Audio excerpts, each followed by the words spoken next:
Hello my dear students, welcome to commerce ಕಲಿಯೋಣ.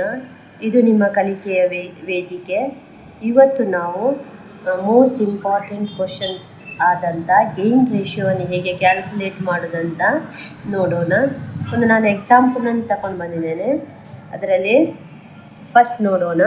Ajay, Vijay and Sanjay are partners in a firm sharing profit and losses in the ratio of 4:3:2. ಅಂದರೆ ಏನು? Ajay, Vijay and Sanjay they are old partners. Their profit sharing ratio 4:3:2. Ajay retires. ಅದರಲ್ಲಿ ಏನಾಗಿತ್ತು? Ajay retired ಆಗ್ತಾನೆ. ಉಳಿದವರು ಯಾರು? Vijay and Sanjay. Ajay retires from the firm. Vijay and Sanjay agreed to share future profit in the ratio of 5:3. Future profit ಅಂತ ಹೇಳಿದರೆ new ratio ಅಂತ ನೆನಪಿಟ್ಕೊಳ್ಬೇಕು. Calculate gain ratio of Ajay and Sanjay. ಈಗ ಏನು ಕೊಟ್ಟಿದ್ದಾರೆ ನಿಮ್ಮ ಪ್ರಾಬ್ಲಮಲ್ಲಿ ಅದನ್ನು ನೀವು ಸಿಂಪ್ಲಿಫೈ ಮಾಡ್ಕೊಳ್ಬೇಕು. ಏನು? Old ratio 4:3:2. ನಿಮಗೇನಾದರೂ ಕನ್ಫ್ಯೂಷನ್ ಆಗೋದಂತಿದ್ರೆ ಅದರ ಮೇಲ್ಗಡೆ ಬರ್ಕೊಳ್ಳಿ ಅಜಯ್, ವಿಜಯ್ ಆ್ಯಂಡ್ ಸಂಜಯ್ ಅಂತ. ಅವರ ರೇಷಿಯೋ 4:3:2. ಅದರಲ್ಲಿ ಯಾರು ರಿಟೈರ್ಡ್ ಆಗಿದ್ದಾರೆ? ಅಜಯ್ ರಿಟೈರ್ಡ್ ಆಗಿದ್ದಾರೆ ಅಲ್ವಾ? ಹಾಗಾದರೆ ನ್ಯೂ ರೇಷಿಯೋ ಯಾರ್ದೆಲ್ಲ? ವಿಜಯ್ ಆ್ಯಂಡ್ ಸಂಜಯ್. ವಿಜಯ್ನ ಕೆಳಗೆ 5, ಸಂಜಯ್ನ ಕೆಳಗಡೆ 3 ಅಂತ ಬರೀರಿ. ಈಗ new ratio is 5:3. Old ratio is 4:3:2. Next ನಾವೇನು ಮಾಡಬೇಕು? ಫಾರ್ಮುಲಾ ಅಪ್ಲೈ ಮಾಡಬೇಕು. ಗೇನ್ ರೇಷಿಯೋ ಏನು ಹೇಳ್ತದೆ? Gain ratio equal to new ratio minus old ratio. ಈಗ ಗೇನ್ ರೇಷಿಯೋ ಯಾರ್ದು ಕ್ಯಾಲ್ಕುಲೇಟ್ ಮಾಡಬೇಕಂತ ಹೇಳಿದ್ದಾರೆ? ವಿಜಯ್ ಆ್ಯಂಡ್ ಸಂಜಯ್. ಈಗ ವಿಜಯ್ ಮತ್ತು ಸಂಜಯ್. ವಿಜಯ್ ಓಲ್ಡ್ ರೇಷಿಯೋ ಮತ್ತು ನ್ಯೂ ರೇಷಿಯೋವನ್ನು ನೋಡ್ಕೊಳ್ಬೇಕು. ನಮ್ಮ ಫಾರ್ಮುಲಾದಲ್ಲಿ ನ್ಯೂ ರೇಷಿಯೋ ಫಸ್ಟ್ ಬರೀಬೇಕು, ಓಲ್ಡ್ ರೇಷಿಯೋ ನೆಕ್ಸ್ಟ್ ಬರೆಯೋದು ಅಲ್ವಾ? New ratio minus old ratio. New ratio 5/8 ಅಂದರೆ 5 + 3 ಅಂತ ಹೇಳಿದ್ರಾಗ ಟೋಟಲ್ ಎಷ್ಟಾಗ್ತದೆ? 8 ಆಗ್ತದೆ ಅಲ್ವಾ?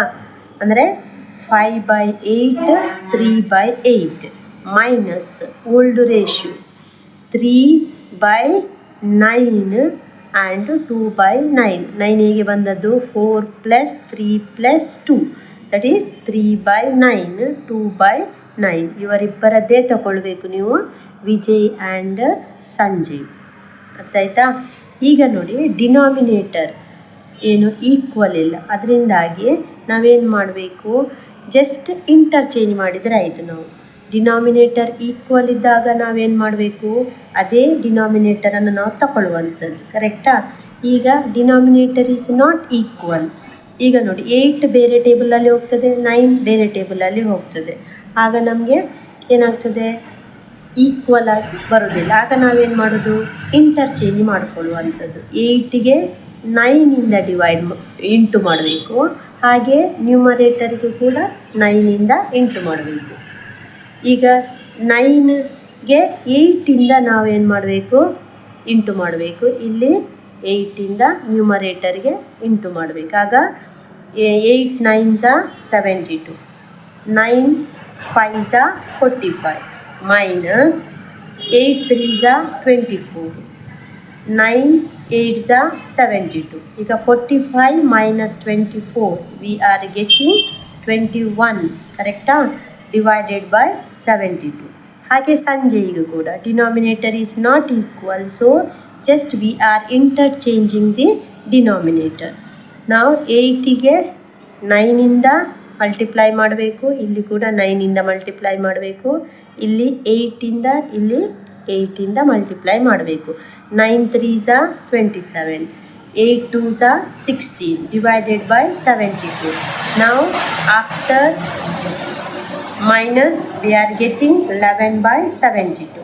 So now gain ratio is 21 divided by 72, 11 divided by 72. ಈಗ ನೋಡಿ, 21 ಮತ್ತು 11. ಇನ್ನೂ ಸಿಂಪ್ಲಿಫೈ ಮಾಡಲಿಕ್ಕೆ ನಮಗೆ ಆಗೋದಿಲ್ಲ. ಎಲ್ಲಿಯವರೆಗೆ ಸಿಂಪ್ಲಿಫೈ ಮಾಡಲಿಕ್ಕೆ ಆಗ್ತದೆ ಅಲ್ಲಿಯವರೆಗೆ ನಾವು ಸಿಂಪ್ಲಿಫೈ ಮಾಡಬೇಕು. ಇಲ್ಲಿ ನಮಗೆ 21:11 ಇನ್ನೂ ಸಿಂಪ್ಲಿಫಿಕೇಷನ್ ಮಾಡಲಿಕ್ಕೆ ಆಗೋದಿಲ್ಲ. So our answer will be 21:11. That is the gain ratio. ಈ ರೀತಿಯಾಗಿ ನಾವೇನು ಮಾಡುವಂಥದ್ದು, ಗೇನ್ ರೇಷಿಯೋವನ್ನು ನಾವು ಕ್ಯಾಲ್ಕುಲೇಟ್ ಮಾಡುವಂಥದ್ದು.